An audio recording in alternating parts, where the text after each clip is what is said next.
Empowered people make informed decisions that lead to living a life without regret. This is Sarah Kaki and Shauna Woods from Atlanta Divorce Law Group, and this is the Happily Ever After Divorce Podcast. Welcome to another episode of the Happily Ever After Divorce Podcast.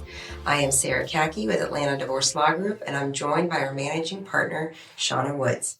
Shauna, today we are discussing giving on empty.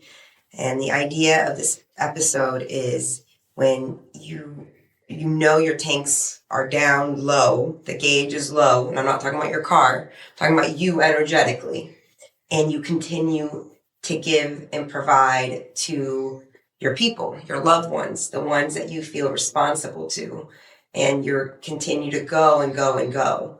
I have a lot of thoughts on this and a lot of personal experience with this. Where would you want to kick us off on this? You know, I also have a lot of thoughts and a lot of personal experience. And I think a lot of people out there, particularly women, who we are taught from a very young age. You know, we are the helpers. We are the saviors. We are the ones who, at the end of the day, put everyone else first. Mm-hmm. You know, you always hear kind of stories of, oh, my mom would like everybody else eat before she partake, right? And we all did that. Oh my gosh, I always heard that a parent never eats first. Absolutely. Yes. Provide for everyone else, mm-hmm. and then if not just do the leftovers, but if there are leftovers, mm-hmm. then that's when you get, your share. And I think because that is ingrained in us as women, we continue to do that well into our adult lives, well past, feeding our own children, and giving to the point of having absolutely nothing left for ourselves. And completely running on empty.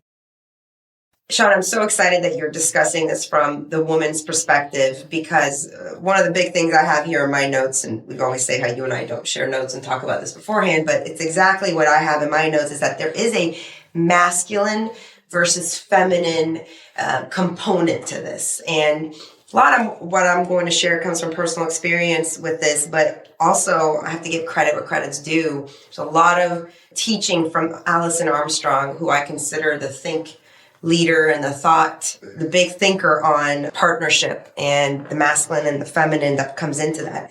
So I think the masculine typically is a lot more clear on what it wants to give, which is usually provide and protect, right? And when it's at a giving place and when it's not at a giving place. If you think of a typical man, watch him being asked to give something he is not willing or able or in a state of mind to give. It's very hard to move that man to give that. And he has no qualms about it. Very comfortable, very clear. Nope.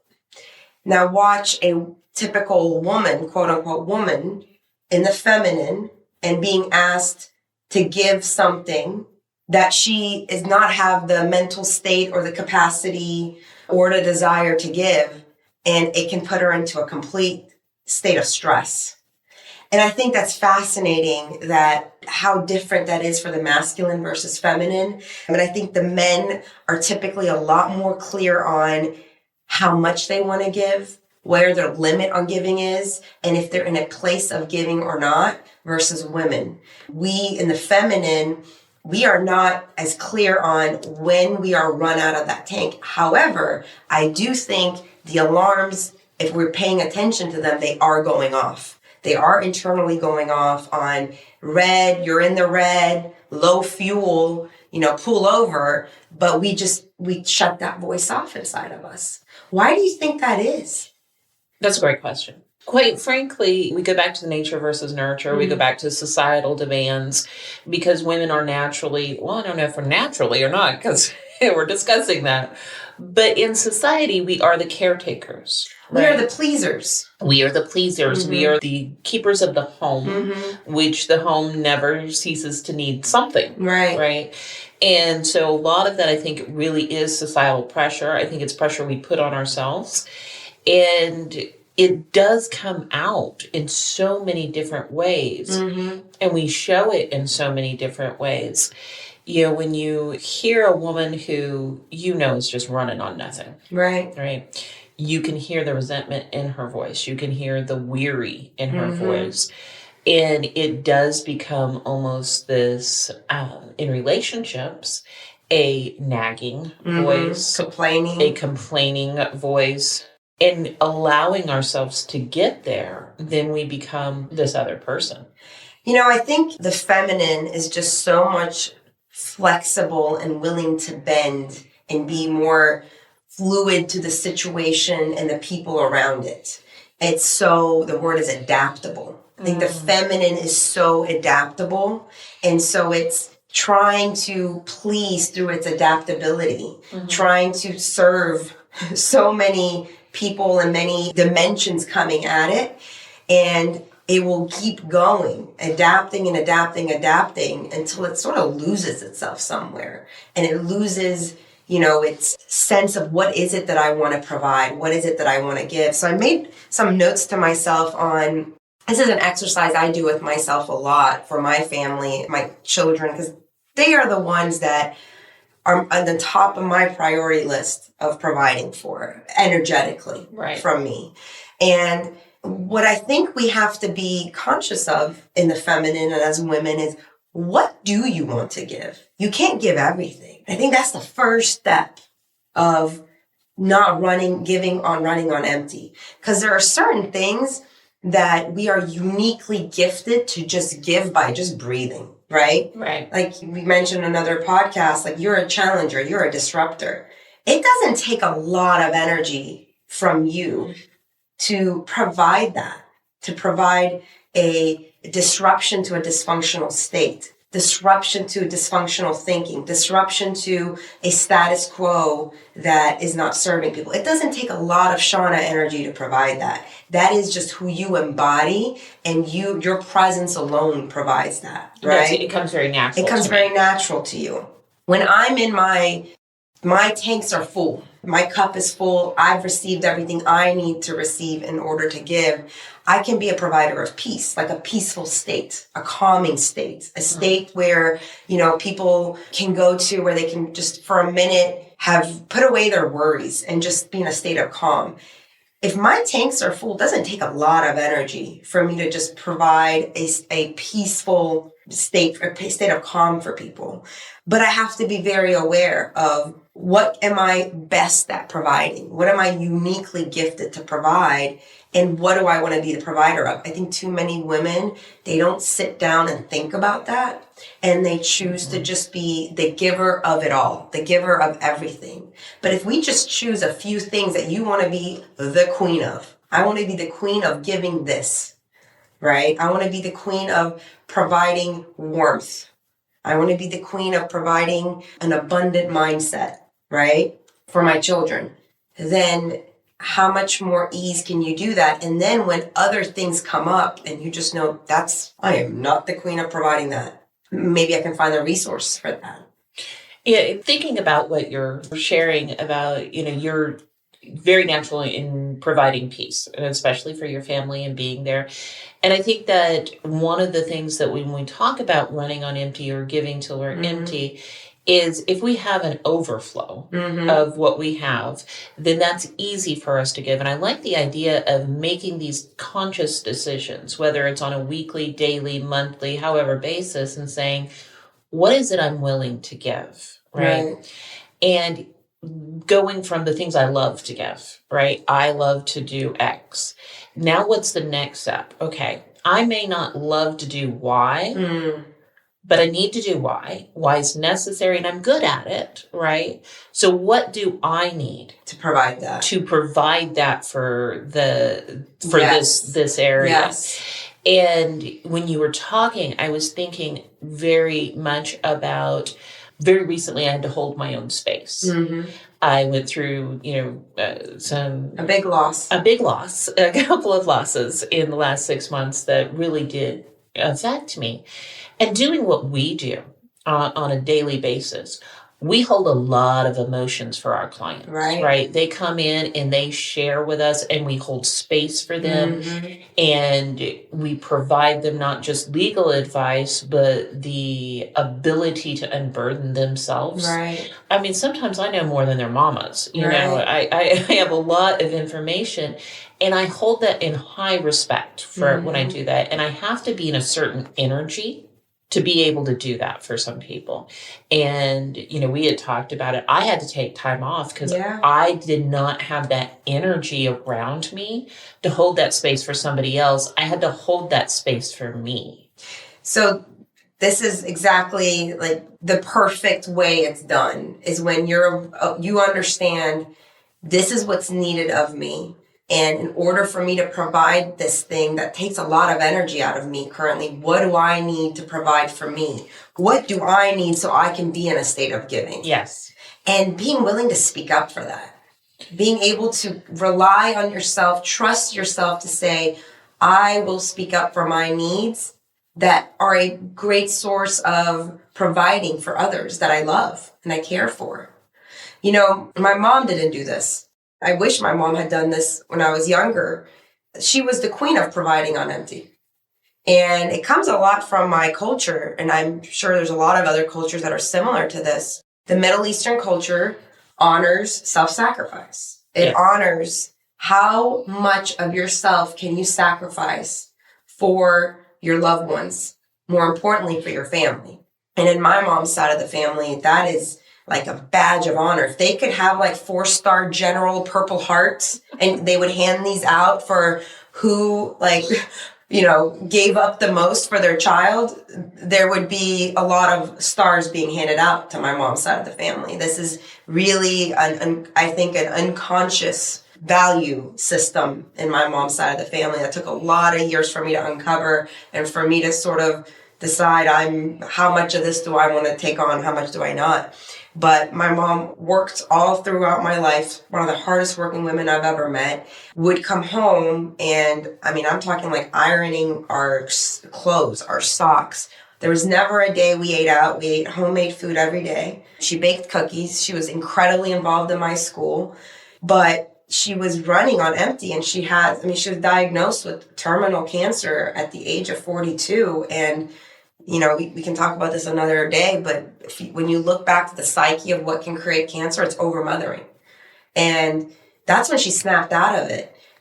And thankfully she did, but she lived in this, I am self-sacrificing, I am running on empty, and never coming in and saying, hey, I can't provide this right now because I need my tank refilled.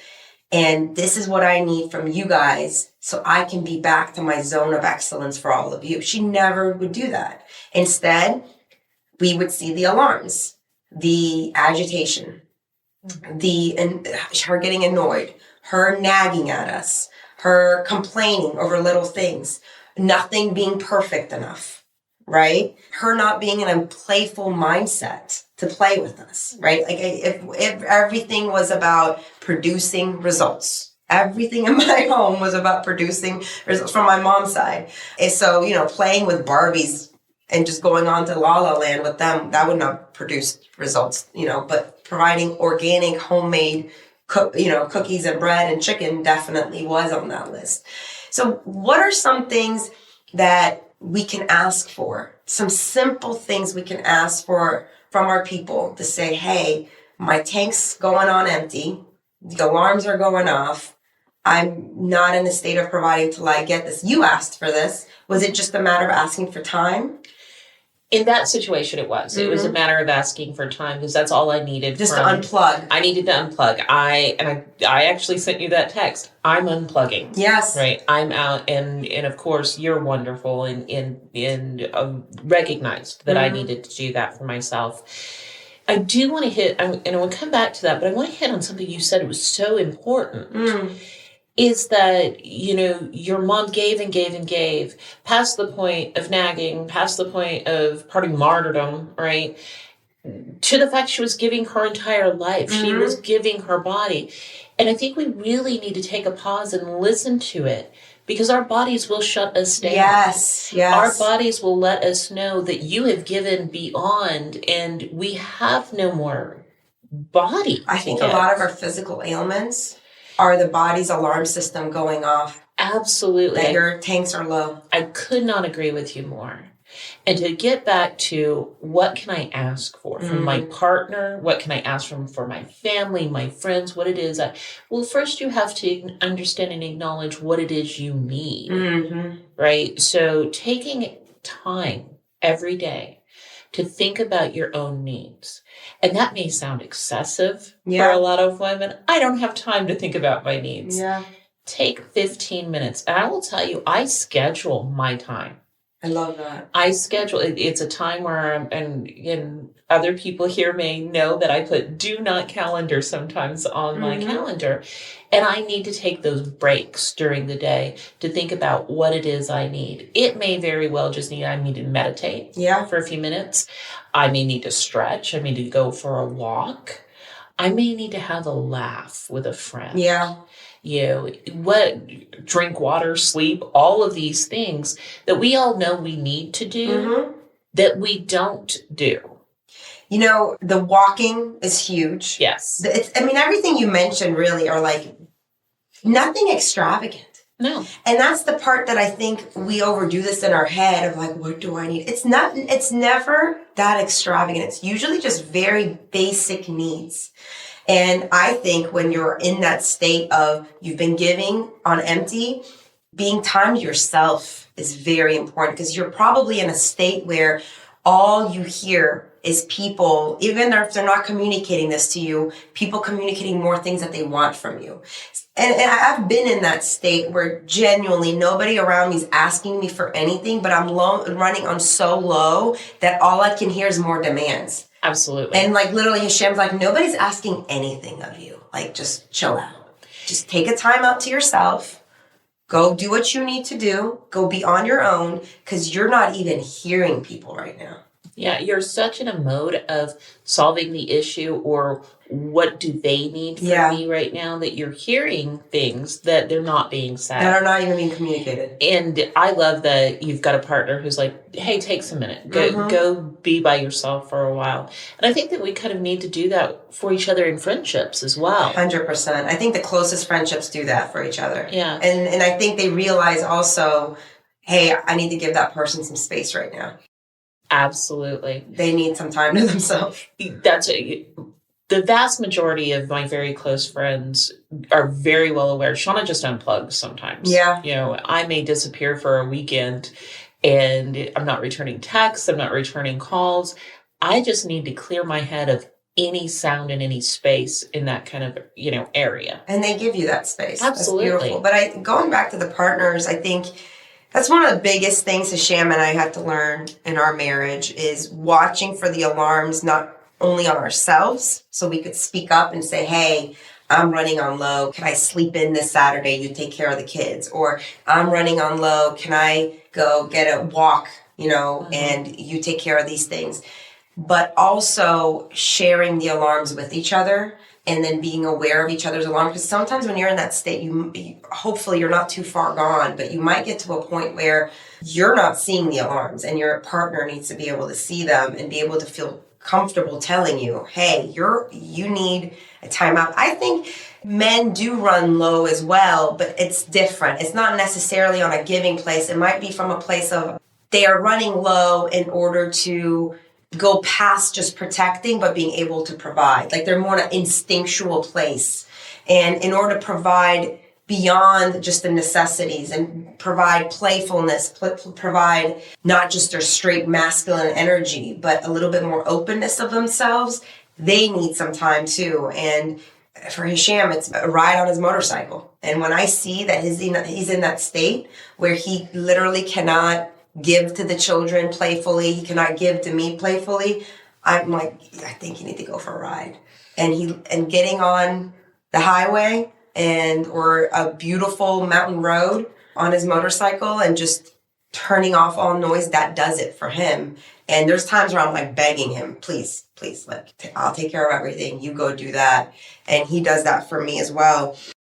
not to beat a dead horse here with my mom's situation, but I was thinking of this when I was thinking about my mom. And I had heard Alison Armstrong say this once, which was, if the people who you love, who you are providing for, knew from what a low energy state you're providing for and the kind of resentment that creates later, because when you're providing on low, it creates resentment later on.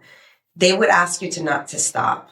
Absolutely. They would ask you to stop. And if we had known as children the stuff that my mom was providing for us and the price we would have to pay for that later on, we wouldn't have wanted any of it. Yeah. Any of it. We would have never had made that deal. We would have never made that agreement. Two things. I do want to ask you a question about the partnership, because I think that's wonderful that you and Hisham do that for each other. When you're talking about your mom and talking about her running on empty, I'm picturing a teapot that it's out of water. Mm-hmm. And it's still expected to produce tea. Yeah. But it can't. And the whistle starts going. And the whistle's going, and it's burning, and it's on fire. Yeah. Yeah. And somehow everybody's going, where's my tea? Yeah. And the teapot's like, it's coming, I'm trying. I'm working on it. But I have a question about the partnerships, because we do come from different places in our lives. What happens when you're both running on empty? How do you navigate who gets to take the time out? Man, that's such a good question, Shauna. We would probably fight over, at that point, that would cause a fight where he's begging me to take a time out and I'm begging him to take a time out. And he's just thinking, if she goes to her happy-go-lucky state, then I can sort myself out. And I'm just thinking, if he could just be like his playful, providing Hisham, then I can sort myself out. Yeah. And that's where dependency of marriage can really go off balance and things can get really tricky. Because each party's sort of like, I need you to be okay so I can go work on me being okay. And at some point, one person has to step up and be the leader and give up the whole self-sacrifice thinking and say, okay, fine, I'll go sort myself out and then I'll provide the space you need for you to go sort yourself out. Sometimes it's just logistically, which works when you have 3 children and professional lives to manage. But you bring up a really good point, because when both are running on low and empty, that's where I think a funk can be created in the marriage, and things can spiral into a fight and not even knowing where did we go wrong. But this is why it's so important that you guard your gauge so hard, because you have to do it. Even if you have to do it so that you don't get to a place where you're both empty. Yeah. And I loved how you put it, the masculine and feminine, because I have seen, males take on the role of the caretaker and the caretakers and run themselves just as empty. And they are deep in the feminine at that moment in time. And that's not to emasculate them. They are just deep in their feminine. And I think giving each other the grace to say, hey, you know what? I can't handle the kids right now. Can you take them? Without turning and trying to use that against someone. Oh, yeah. Yeah. Which we do see in divorce cases. And I got a big shocker for you guys. Everybody gets to the point where they can't handle their kids sometimes. Yes. 100%. So it's not surprising we say, hey, I need a timeout. Let me take a break. And that's perfectly okay. And there's nothing worse than for children having to deal with parents who don't want to spend time with them at that moment and are being annoyed by them and are yelling at them. It's not a good state for the children to be in. You should not be around children when you're in that state where everything they do leads to an agitation. You're nagging at them, you're complaining at them, and you find yourself having a temper tantrum, a toddler's temper tantrum with your children. That's a big red alarm. Thanks for listening to the Happily Ever After Divorce Podcast. If you'd like to learn more, go to AtlantaDivorceLawGroup.com/resources.